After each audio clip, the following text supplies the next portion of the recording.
তাহলে দেখো এরকম যদি হয় আমরা এরকম ভাবে এটুকু ওপেন করলাম, এই পর্যন্ত ওপেন করলাম, করার পরে যদি আমি যদি ইন্সপেকশনও করতে চাই, আমি ইন্সপেকশনের ভাবে আমাদের এত সময় থাকে না পরীক্ষায়, আমরা কখনোই পুরোটা দেই না, বলি পালপেট ডকুমেন্ট তুমি দেখে নিয়ে তুমি এখানে কিন্তু দেখতেই পাচ্ছ এই পেশেন্টটা ডিস্টেন্ডেড এবং এসিমেট্রিক্যালি ডিস্টেন্ডেড। তোমাকে কিন্তু পরীক্ষার মধ্যে ওই এক গতানুগতিক কথা যেটা বলে দাও তা কিন্তু না, অ্যাসিমেট্রিক্যালি ডিস্টেন্সে ক্লিয়ার। তুমি কিন্তু দেখো এই দিকটা যেরকম ভাবে, এই দিকটা যেরকম ভাবে করিয়ে দেখি এই সাইডটা কিন্তু আলাদাভাবে ডিস্টেন্সে, বাস তুমি দেখে নিলা। এরপরে তোমার যদি সুপারফিশিয়াল পালপেশন, আবার কি বললাম, তুমি বসলা, বসার পরে হাত হ্যাভ টু বি রিল্যাক্সড, এরকম করে ধরলে তোমার মানে এটা বইয়ের কথা আমি বলছি আবার। তাহলে তুমি এখানে ধরলা, ধরার পরে তুমি যদি সুপারফিশিয়াল পালপেশন যায়, তাহলে সুপারফিশিয়াল পালপেশনটা কি? Superficial palpation is the method to assess the abdominal wall. এবং সুপারফিশিয়াল যদি কোনো মাস থাকে তাহলে অ্যাবডোমিনাল ওয়ালে আমরা কি দেখতে চাই, অ্যাবডোমিনাল ওয়ালে কোনো টেন্ডারনেস আছে কিনা, অ্যাবডোমিনাল ওয়ালের মধ্যে কোনো কিছু আছে কিনা। তাহলে আমি সুপারফিশিয়ালি যখন দেখব, আমি এর আগে কি বললাম, প্রথমে have to ask the patient কোনো ব্যথা আছে বা কোথাও ব্যথা আছে কোথাও। তাহলে আমি এখান থেকে শুরু করলাম এবং প্রতি মুহূর্তেই আমি তার মানে মুখের দিকে তাকাচ্ছি, আমি 9টা জায়গায় চাপ দেওয়ার মানে চাপ দেই আর না দেই দেখাবো। এবং সুপারফিশিয়াল পালপেশন আমি বুঝতে পারলাম যে মানে অ্যাবনর্মাল সোয়েলিং হিয়ার। এখন এটা সাবকিউটেনাস না সাবকিউটেনাস না তুমি যদি মনে করো, মা একটু মাথাটা উঠাও তো উপরে, উপরে উঠাও, উপরে উঠাও, উপরে উঠাও, মাথাটা উঠাও। আমি দেখলাম যে না মাছটা প্রমিনেন্ট হচ্ছে না, তাহলে আমি বুঝলাম এটা ইন্টারপ্রেশন মাছ। তাহলে আমি দেখলাম যে এরকমভাবে সুপারফিশিয়াল পালপেশন আমি একটা জিনিস ফিল করলাম, but here is no tenderness. এখন এরপরে আমি যেটা করব সেটা হলো ডিপ পালপেশন। তো ডিপ পালপেশন কি? এই ডিপ পালপেশনের উদ্দেশ্য হলো আবারও কোনো টেন্ডারনেস আছে কিনা, এরপরে জিনিসটা হলো কোনো মাছ আমার হাতে লাগে কিনা। ডিপ পালপেশন এটা আরো অবভিয়াস মনে হচ্ছে, এখানে বড় একটা মাছ আছে, মাছ আছে, মাছ আছে। তো এই মাছটা দাও, দিয়ে রাখো, এটা দিয়ে রাখো।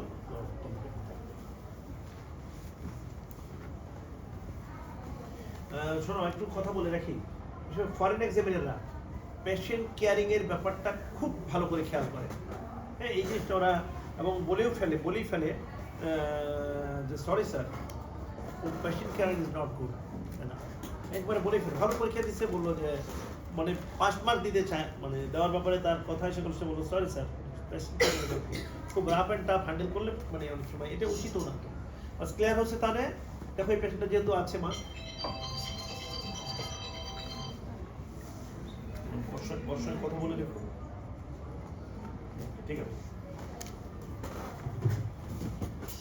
তাহলে দেখো আমি আবারও আসি, আবারও সেই জায়গায় আসি। তাহলে ডিপ টেন্ডারনেস, ডিপ পালপেশনে আমি বুঝলাম এখানে একটা মাছ আছে। এখন এইখানে আমি হাত দিলাম, কোথায় হাত দেবো? আমি ফ্ল্যাঙ্কসে, এবং আমার আঙ্গুলের মাথাটা যত রেনাল অ্যাঙ্গেল পর্যন্ত চলে যায়, এইদিকে আমি কোথায় হাত দিলাম? এখানে হাত দিয়ে দিলাম, yes I got the kidney, I got a mass, এবং এই মাছটা kidney. But I have to evaluate, I have to prove the mass is kidney or not. আমার প্যারামিটার কি? মানে এই মাছটা পাওয়ার পর আমি একটা জিনিস বলতে ভুলে গেছিলাম, যে এখনো তো আমি ডিপ পালপেশন করেছি, আমি তো পুরো অর্গান পালপেট করিনি। তাহলে আমি এরকমভাবে একটা মাছ দেখার সাথে সাথেই মানে মনে করলাম এটা কিডনি। ইয়েস, কিডনি যদি পাই, এরকম একটা মাছ পাওয়ার সাথে সাথে আমার কয়েকটা জিনিস আছে। আমি সারফেসটাকে দেখেছি, সারফেসটা কেমন, এরপর আমি দেখেছি কোনো টেন্ডারেন্স আছে কিনা। সবসময় আমার চোখটা থাকবে তার মুখের দিকে। হ্যাঁ, টেন্ডারেন্স দেখলাম, দেখার পরে আমি এখন ইভ্যালুয়েট করতেছি এটা কিডনি কি না বা কিডনি কিনা। দেখার মূল জিনিসটা ছিল কি, তাহলে আমি তখন কি দেখালাম, বায়োমিনাল পালপেবল কেমন দেখালাম, এখানে তাহলে উপরের দিকে পেয়েছি, তাই তো? তাহলে প্রথম আমি নিচের দিকে চাপ দিচ্ছি এবং try to feel, could I feel the mass in the back side? আমি দেখলাম না, আমি পারলাম না। তাহলে আমি বুঝলাম যে বায়োমিনালি পালপেবল না। এখন ভ্যালুটেবল কিনা সেটা আমি দেখতে চাই। এরকম করে একটু একটু ঝাঁকি দিয়ে দেখলাম, মানে চাপ দিয়ে দেখলাম, বুঝতে পারছি, স্ট্রক করে দেখলাম যে না, the mass is not bimanually palpable or ballotable. এরপরে যে কোনো মাছ পাওয়ার ক্ষেত্রে ওর উপর পারকাস করাটা এবং অস্কালটেট করাটা জরুরি, এটা করে নিতে হবে। কেমন? তাহলে এড করাটা জরুরি। এখন শেষ তুমি তো বুঝলা, যেটা প্রাথমিক দৃষ্টিতে তুমি বুঝলা যে this is not spleen, this is not kidney. Now মানে I think most likely this is spleen. তো স্প্লিন হলে আমি আমার বইয়ের কথা আমি কি বলেছিলাম, হাসিসনে লেখার কথা হলো যে তুমি এখানে হাত দিবা এবং সাবকস্টাল মার্জিনে দিয়ে হাত দিয়ে দেখবা, যদি কোনো মাস মনে হয় দেন গো ব্যাক, রেট্রোগ্রেড চলে আসবে। কিন্তু আমাদের গতানুগতিক সনাতনী পদ্ধতিতে আমরা জানি যে আমরা রাইট লেগ প্রেসার থেকে শুরু করবো। তো বাবা একটু এখানে হাত লম্বা লম্বা শ্বাস নাও তো আন্টি। আমরা এই জিনিসটা খুব খেয়াল করি তুমি যখন শ্বাস ব্রেথ নিচ্ছে তখন তুমি চাপ দিচ্ছ কিনা, যখন ব্রেথ দিচ্ছে তখন তুমি মানে নিচ্ছ কিনা, কি বলে চাপ দিচ্ছ কিনা, ঠিক আছে এই জিনিসটা এক নাম। তারপরে জিনিসটা হলো যে তুমি মুখটাকে অবশ্যই দেখবা যে পেশেন্টটা কোনো অবস্থাতেই পেশেন্টটা যখন মানে ব্রেথ নিচ্ছে তখন পেশেন্টটা কোনো পেইন ফিল করতেছে কিনা তুমি যখন চাপ দিচ্ছ, ক্লিয়ার? তাহলে জিনিসটা তাহলে আমি এখান থেকে দেখলাম এখানে একটা কোথায় নাস্তা করেছ, কলেজ যাবো না তুমি?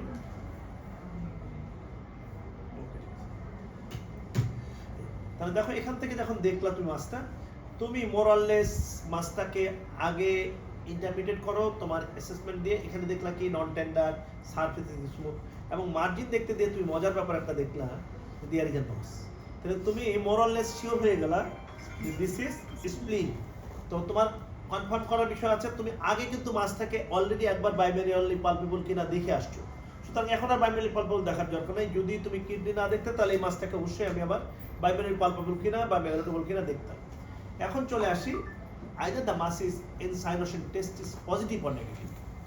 তো এখন দেখো যে যদি এটা হিউজ তো তারপরে দেখো আমি কিন্তু এই দেখো ভিতরে যাচ্ছি, এই দেখো এর মধ্যে ভিতরে ঢুকতেছে না, দেখতে পাচ্ছ আমার আঙুল ভিতরে ঢুকে গেছে, কতখানি অনেকখানি ঢুকছে, দেখছো এতখানি ঢুকে গেছে। So insolation test is positive, so it is not স্প্লিন।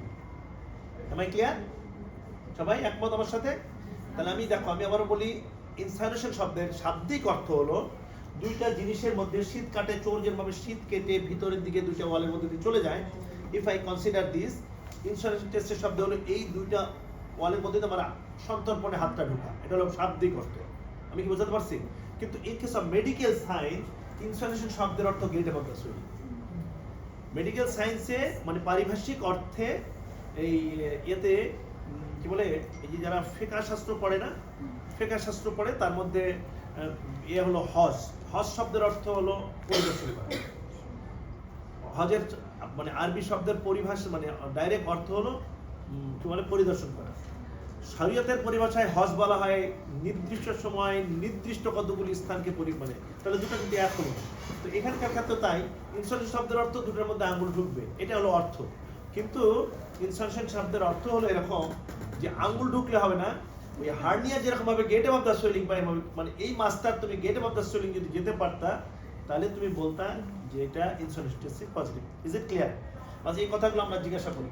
আমি দুঃখের সাথে জানাচ্ছি ওর পরীক্ষা দিতে আসলাম, পরীক্ষায় অনেকদিন যাওয়ার পরীক্ষা দিচ্ছে, আমরা চারজন একজন মিলে সিদ্ধান্ত নিলাম যে আমরা করে ফেলবো, মানে পাশ করে দেবো। এবং সবাই বললো যে মোস্তাফিজের বারবার কষ্ট হয়ে যায়, এই পরীক্ষা অ্যারেঞ্জ করা, পাশ করে দেবো।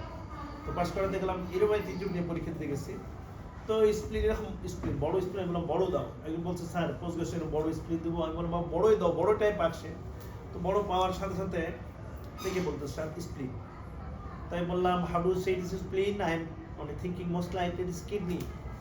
তো বলে স্যার অনেকগুলো পয়েন্ট সে বলতেছে, যা যা মনে আসতেছে মুভমেন্ট ইন্সপিরেশন, কিন্তু মনে রাখতে হবে to differentiate the spleen from the kidney there only 3 point. Other পয়েন্টগুলো সবার ক্ষেত্রে, কিডনির ক্ষেত্রে থাকে, স্প্লিনের ক্ষেত্রে থাকে। 3 differentiating points: spleen having the nose, on other hand kidney having no nose. Insolution test is negative in case of spleen, on other hand it is positive in case of kidney.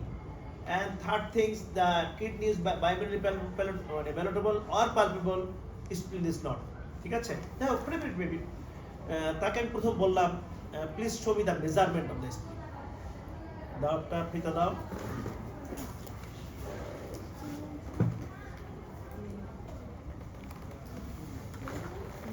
তো তখন সে এত স্প্লিন তো না পাওয়ার কারণে যা হোক পেলে পাইছে, পাওয়ার পর সে তখন সুন্দর করে একবার জিবি স্থানাম পর্যন্ত মাপলো। আমি বললাম বাবা মাপাটা একটু ঠিক করে দাও। বল স্যার জি স্যার, সরি স্যার, এই তো স্যার কোন জায়গায় মাপলা তারা তুমি? বলে স্যার এখানে ভুল হয়ে গেছিল স্যার, আমি মিড ক্লাভিকুলার লাইনে মাপলাম। এটা মাপতে হতো কোথায়? এন্ট্রিয়াল লাইনে, তাহলে সাবকাস্টাল মার্জিন এখান থেকে মাপতে হতো। এই ভুলটা করলো। এখন আমি বললাম যে হাউ টু সেট, বলে তখন সে বললো যে স্যার নস আছে, অনেক বলে টলে বললো যে নস আছে, প্লিজ শো মি দ্য নস। তখন সে এমন একটা জায়গায় নস দেখালো ওখানে নস নাই। তাহলে এটা তোমার এই তোমার স্কিলটা অর্জন করতে হবে। এটা আমি পড়াই দিয়ে কোনো লাভ নেই। তাহলে নসটা কোন জায়গায় আছে সেটা তাকে বুঝতে হবে। তুমি যদি না পারো তুমি বলো না কেন যে স্যার তুমি বুঝতে পারবে। 1 or 2 point is enough. This point is enough. যে this is explained as because instrument test is negative and this is mass is not binomial palpable. তুমি নসটা পাও নাই, এটা তোমার দুর্বলতা, কিন্তু এটাকে আমি তোমাকে ফেল মার্কিং করবো। এরপরে মজার ঘটনা হলো আমি বললাম যে মানে কেমন করে বলবো স্যার ইনসারেশন টেস্ট ইজ মানে নেগেটিভ। আমি বললাম আবার বলো, বলে ইনসারেশন। আমি বললাম যে স্যার লেখো। তারপর সে লিখলো INSER ইনসারেশন টেস্ট ইজ পজিটিভ। আমি বললাম প্লিজ শো মি ইনসারেশন টেস্ট। তখন সে এরকম করে এই জায়গায় স্যার বিশ্বাস করো আমি ভিডিওটা রেখে দিলে ভালো হতো। মানে পরীক্ষার কোনো কনফিডেন্সিয়াল জিনিস বাইরে বলা যাবে না। তো আমি তো ব্যক্তি বিশেষে বলতেছি না কার কথাটা, এই জন্য এটা ভ্যালিড। কেন এই কথা না বললে তোমরা বুঝতে পারবে না যে কি অবস্থায় পরীক্ষায় আমরা কখন ফেল করি। এরকম করলো, সেই জায়গার মধ্যে চাপ দিয়ে দেখে বললো স্যার। আমি বললাম আল্লাহর রাস্তায় আর কি পরীক্ষা। আমি ওই মনিমুল হক স্যারের চেয়েছিলাম, মনিমুল হক স্যার নাম তোমরা শুনে থাকবা। স্যার খুব মানে লিজেন্ড বলতে পারবে মেডিটেশন। স্যার বলতো যে সিক্রেট বলছে না to take the decision either the মানে examinee is fail or not. আমি বললাম স্যার পাসের কথাটা বললেন না কেন স্যার? বলে বেটা পাস তো অনেকগুলো কম্পোনেন্ট দেখে আমি সিদ্ধান্ত নেব, কিন্তু একটা কম্পোনেন্ট আমাকে মানে নিশ্চিত করে দেবে যে ও পাস করার যোগ্য না, ফেল করবে। তো বিষয়টা হলো আমি ওটা দেখে বললাম যে আর তো কিছু দেখান আমি ওই যে ম্যাডাম আমি পরীক্ষা দিচ্ছি না ওই যে মতো আমি বললাম যে ম্যাডাম কি বলে আরে আসো মুস্তাফিজ আর কিছু লাগবে না। তো বিষয়টা দেখো, তাহলে তোমার কি করতে হবে, তুমি এখান থেকে মাপটা নেবা, নেওয়ার পর ইউ সার্চ ফর দ্য নস।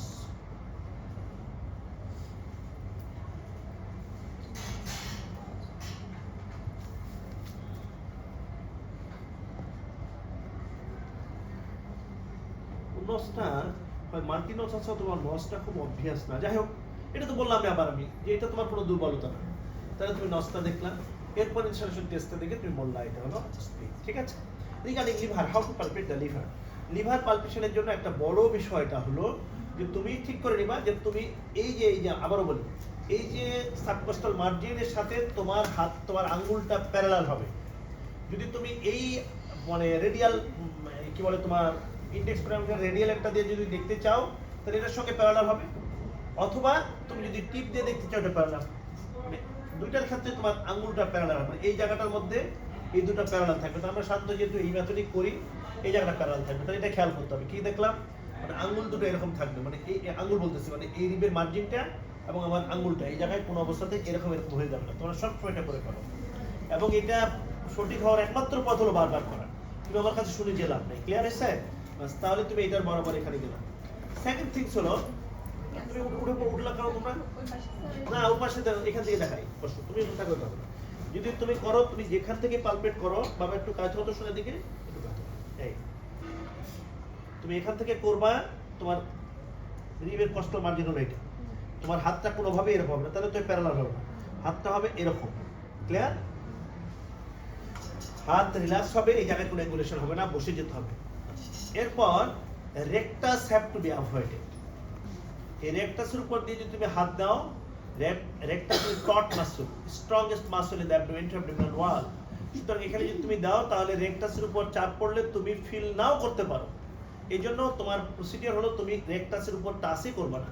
তো ফর দিস রিজন তুমি কি করবা, মাথাটা উঠাও, তো বাবা একটু মাথার উপর উঠাও, এবং তুমি এই দেখো I feel the rectus, lateral margin of the rectus. কেমন উঠা মা উঠা এই তোমরা করো কি, উঠা মাথা জাগাও, তাকায় দেখে হাত পারবে। আরে তুমি তাকায় দেখে কি দেখলা, তোমার তো এখানে হাত দিয়ে ফিল করার কথা রেকটাল মার্জিন কোনটা, ঠিক আছে? তাহলে এটা মার্জিনটা আমি দেখলাম, এরকম মা আবার একটু তোমার এই এখানে দেখছি। এখন এই আমি মার্জিনটা হলো দেখো, আবার আমি দেখাই, মার্জিনটা কিন্তু এই বরাবর, মার্জিনটা এই বরাবর। আমি কোনো অবস্থাতেই আমার এই আঙ্গুলটা এই রেকটাসের উপর উঠাবো না, এটাই হলো আমার শিক্ষা এখানকার। কেমন? তাহলে বাবা একটু লম্বা শ্বাস নাও, তোমার লম্বা। I got the margin. আমি যখন মার্জিন পেয়ে গেছি, বাবা লম্বা শ্বাস নাও। এই যে রেকটাসের উপর না রাখার একটা বড় সুবিধা হলো যে তুমি এই জায়গার মধ্যে যখন দেখতেছো তখন এই মার্জিনটা পাওয়ার সাথে সাথে এখানে থাকলে কিন্তু তুমি বুঝতেই পারতা না। আর এদিকে যত বড় স্পিড দেখার পরে তুমি এখন আবার টেন্ডানেস দেখো, বর্ডার দেখো, লেফট বর্ডারটা কোথায়, মানে লেফট লোকটা কোথায় আছে দেখে। এরপরে কাজটা হলো আবার আমি বলি, এরপরে প্রত্যেকটা অর্গান পেলেই তোমার কিন্তু বাধ্যতামূলক কিন্তু ওটা পারকাস করবা, এবং অস্কালটেট করবো, একবারে লাস্টের দিকেই করো। মানে কি বলে, এরপরে তোমার লিভারটা পালপেবল কিনা, মানে অ্যাকচুয়ালি পালপেবল বা এটা পুশিং ইফেক্টের জন্য নিচে আসছে এটা দেখার জন্য আমরা একটা টেস্ট করি। সেটাকে আমরা কি করি, আপার ওয়ান অফ দ্য লিভার ডায়াগনোসিসটা পারকাস করি। মেয়েরা পারকাসে খুবই দুর্বল, মানে আমি আবারও বললাম স্ট্যাটিক্সের ভাষায় যদি বলো তুমি, আমরা বলি যে মনে করো একজন খুবই সবল, খুব ভালো পারে, তো সেটা তো আমার ওই পার্সেন্টেজ যদি ফ্রিকোয়েন্সি দেখি, তো মেয়েদের পারকাশনের মানে কোয়ালিটি ছেলেদের চেয়ে অনেক অনেক খারাপ। এটা হলো শক্তি হোক, সামর্থ্য হোক, কিন্তু অনেক চেষ্টাও না করতে পারে। আমি তো কান লাগাই শব্দ শুনি, আমি বলি যে আমার কাছে শর্ট টেস্ট পরীক্ষাটা একটু কঠিন একটা কারণেই, যে আমি প্রত্যেকটা কম্পোনেন্টকে খুব ভালো করে মানে ওয়াশ করি এবং প্রত্যেকটা জিনিসকে ভালো করে শোনার চেষ্টা করি। যেভাবে করে চলে গেছে আমি বলবো বাবা তো শব্দ শুনি, মা তুমি কেমন করে বললাম, আমি তো শব্দ শুনি নি। তাহলে দেখো এখানে সিস্টেমটা হলো কি, সিস্টেমটা হলো তুমি এই যে মানে মেরুস্টেনাল জাংশনটায় হাত দিবা। অনেক সময় তোমরা এটা করো না, এখান থেকে সোজা করা শুরু করো। তাহলে এখান থেকে তুমি হাত দিলা, প্লিজ দা মার্জিন এই বরাবর, এটা হলো সেকেন্ড স্পেস, সেকেন্ড, থার্ড, ফোর্থেই দাও। মানে আমি ফিফথ পর্যন্ত হলেই কনসিডার করতাম যে নরমাল। ফিফথের নিচে যদি চলে যায় তাহলে আমি বলবো যে liver dullness is absent or decent. আসলে লিভার ডালনেস অ্যাবসেন্ট কথাটা কিন্তু সিনোনিমিক্যালি আমরা বলি যে সঠিক, আসলে তো লিভার ডালনেস হলো মানে কি বলে ডিসেন্ট, আমরা বলি যে ডিসেন্ট হয়ে গেছে। এখানে পাওয়ার পরে আমি যদি নরমালি পাই, আমি কোনো সময় এখান থেকে এখানে মেজার করতে বলি না। কেন বলি না সেটা আমার যুক্তি আছে, কোনো বই নেই এখান থেকে স্প্যান দেখতে হবে, কারণ স্প্যানের তো নাই, স্প্যানের তো কোনো চার্ট নাই।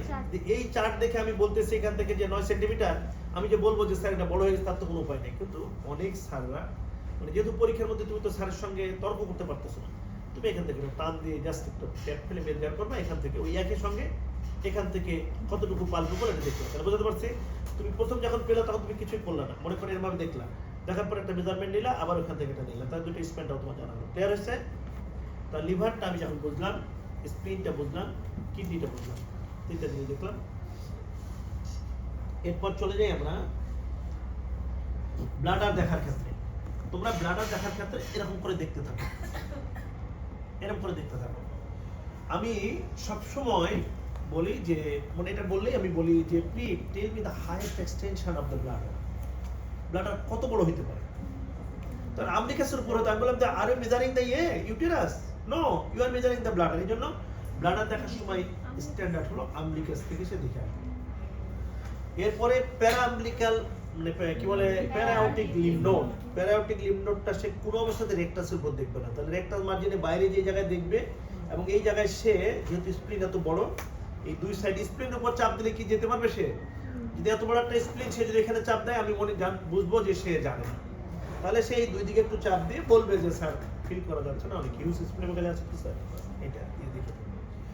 এরপরে সে মা একটু কাশি দাও তো মা, কাশি দাও তোমার, কাশি দাও, বসে গেছে না, পারলে পারলো না। তারপর তুমি এভাবে কাশি দিতে বলে একবার তাকায় দেখবা, একবার দেখলা, আর এই জায়গাটা দেখবে। এই দেখবাটা কোন জায়গায় সেটাও তোমরা জানো। আমি যখন বলি যে কোন জায়গায় দেখবো বলো তো, এখানে দুইটা রিং আছে, একটা হলো সুপারফিশিয়াল ইনগুইনাল রিং, একটা হলো ডিপ ইনগুইনাল রিং। এরকম একটা ইনগুইনাল ক্যানাল আছে along the inguinal ligament, extension of the inguinal ligament, the anterior superior spine and the তোমার পিউবিক টিউবারকুল। তাহলে এই পিউবিক টিউবারকুলের ঠিক মাঝামাঝি জায়গায় যে এটা মানে এই জায়গাতে একটা এরকম ক্যানেল তৈরি হয়েছে। এদিক থেকে ভিসারাগুলো এসে যদি ওই ক্যানেলের মধ্যে, ওদিক দিয়ে ক্যানেলের মধ্যে ঢোকে, এই উপরের রিংটা ডিপ ইনগুইনাল রিং, আর সুপারফিশিয়াল ইনগুইনাল রিং হলো নিচেরটা। বুঝতে পারছি? এই জিনিসটা অনেক সময় একজনের জিজ্ঞাসা করো তুমি কোন জায়গা দেখলা, তাহলে তুমি এটা ঠিক করলা। এরপরে তুমি বলবা যে I like to examine the genitalia and do the percussion. দুশো একজনের যদি বলে যে না লাগবে না, লাগবে না। ক্লিয়ার? এখন চলে আসি রিগার্ডিং পারকাশন। যদি তোমাকে অ্যাবডোমেন পারকাস করতে বলে, তাহলে you have to start from the deep sternal process.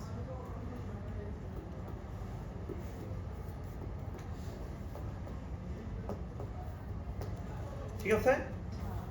এটা করবা, এদিকে করলা, এদিকে করলা, পারকাস করতে বললে করলা। কিন্তু যদি তুমি শুধু শিফটিং ডানলেস বলে, তাহলে তোমার এখান থেকে প্রয়োজন নেই, তাহলে তুমি সোজা শুরু করবে এখান থেকে, এদিকে যাবে, এদিকে।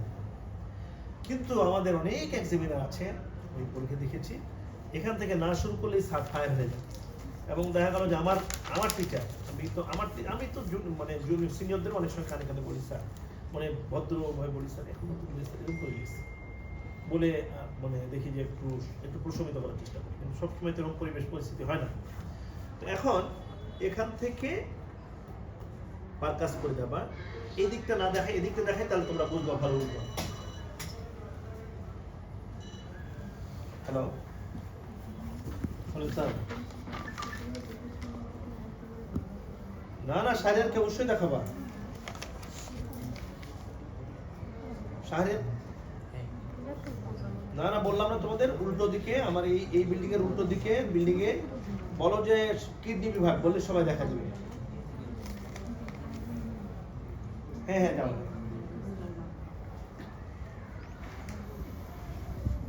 ক্লিয়ার হচ্ছে? তাহলে দেখো এইদিকে বোঝাতে পারতেছে, এখানে এদিকে তো একটা মাছ আছে, তুমি আসলে যে আমি যে উদ্দেশ্যে দেখাচ্ছি সেটা দেখে বুঝতে পারবে।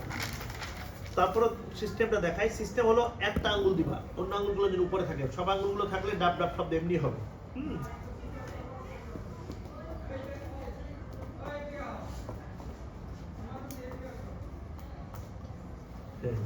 কি অবস্থা? ওই যে এটা নিতে হবে। কোন গাড়ি নিছো? তারপর ইয়ে নিছো, ওই যে বলছিলাম হিটার কি বলে, তারপর হলো আর একটা জিনিস ছিল, ওগুলো নিছো, ব্যাগটা নিছো? তুমি 11:30 বলছি তো তোমাকে। ক্লিয়ার হয়েছে? এখন দেখো এটা যদি ইয়া না থাকতো তাহলে বোঝা যেত অনেক বড় তো, ওই বাচ্চা থাকালে দেখালে ভালো হতো। মনে করো এই পর্যন্ত টেম্পারেরি খাওয়ার পরে এখানে যে ডাল হলো, দেখো এই জিনিসটা বুঝো, এই জায়গায় ডাল, তাহলে এই জায়গায় ডাল পেলে তুমি এখান থেকে বা টার্ন করলাম, তুমি 50% টার্ন করে মানে এরকম করলাম বাচ্চাটাকে করে, এই জায়গাতে কয়েক সেকেন্ড ওয়েট করলাম first to give that enough time of this fluid to shifting from here to there. ঠিক আছে, দেখে এখানে দিয়ে আবার দিলাম। প্রথম ছিল ডাল, যদি এটা রেজোনেন্ট হয়ে যায় তাহলে shifting dullness is positive. Clear? এখন ঠিক নিয়মটা হলো বইয়ে বলছে মানে do the same manoeuvre on the opposite side, কিন্তু আমার একজনের সেটা মানতে নারাজ। একজনের বলে না তুমি ওখান থেকেই আবার লাভ দিয়ে তুমি গেলা বাসে, তুমি একজন আসবা এরোপ্লেনে তো হতে পারে না। আমি বলে গেছো তুমি বাসে, তুমি ওটা এখান থেকে এরোপ্লেনে চলে আসলে এখানে, তুমি গেছো বাসে আবার বাসে আসবা, মানে সেম রুটে যা বাসে, তাহলে আবারও পারফেক্ট করতে করতেই বুঝতে পারছি।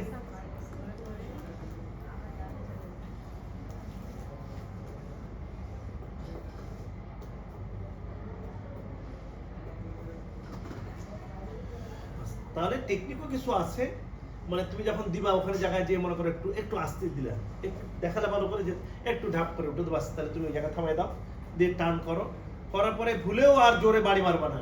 কেন যে মনে রাখবা ভিসারা শিফট করলে কিছুটা টেম্পারেটিভ হয়ই, অতএব তুমি যদি প্রথমবার বাড়িটা আস্তে মারো আর পরের বাড়িটা অনেক জোরে মারো তাহলে কিন্তু বিপদ। সামনে আগে তো তুমি দেখছিলাম ডাল, এখন তো দেখি টেম্পারেটিভ হয়েছে, তাহলে বোঝাতে পারছি। এরপরে মাঝখানে একটা জিনিস শুধু করবা তোমরা, সেটা হলো থ্রিল দেখবা। থ্রিল এখন এই থ্রিল দেখার ক্ষেত্রে সবসময় আমরা বলি যে স্যার আমার জন্য স্ট্যান্ড, তো স্ট্যান্ড দিলাম, আমি এরকম করে হাতটা দিয়ে থাকি, ও সুন্দর করে মানে করার পরে বললাম যে তুমি আমাকে হাত থেকে রাখতে বলছো, বলো তো দেখি। বলে স্যার এই জায়গায় দিলে আমার এই যে ভাইব্রেশনটার মধ্যে, আমি বললাম তুমি তো কিছু বলো না, আমি তো আস্তে করে হাত দিয়ে রাখছি, সুন্দর আস্তে আলতো হাত দিয়ে রাখছি। কথাটা কি ছিল যে স্যার প্লিজ প্রেস দিয়ে একটু দেন। উদ্দেশ্য কি? উদ্দেশ্য আমি যখন টোকা দিচ্ছি তখন এই যে ওয়েবটা আমি তো চাচ্ছি যে কোনো ফ্লুইড থাকলে সেই ফ্লুইডের মধ্যে দিয়ে ওয়েবটা মানে ইয়া করবে, ট্রান্সমিট হবে। কিন্তু যদি আমি কোনো ফ্লুইড নাও থাকে, যদি হেভি ফ্যাট থাকে, এই ফ্যাটের মধ্যে দিয়েও ট্রান্সমিট হয়ে যাবে, ওই একই রকম অনুভূতি আমার হতে পারে। এই জন্য আমি চাপ দিয়ে ফ্যাটটাকে মানে ডিসেক্টেড করে দিচ্ছি। উদ্দেশ্য এটা। ক্লিয়ার হয়েছে? But this is all about the abdominal examination with lower limb